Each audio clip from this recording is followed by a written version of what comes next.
Every year on 26th of November, India celebrates the Constitution Day in order to commemorate the adoption of the Constitution of India. This day is also referred to as Samvidhan Divas.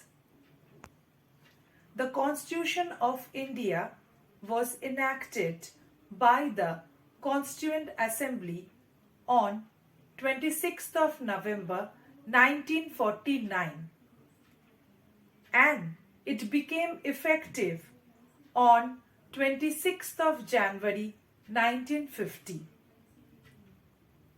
This day is celebrated to promote the constitutional values among the citizens of India.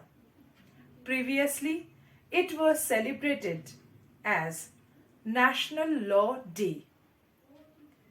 The Constitution of India is the longest written constitution in the world, containing 395 articles, 22 parts, and 12 schedules.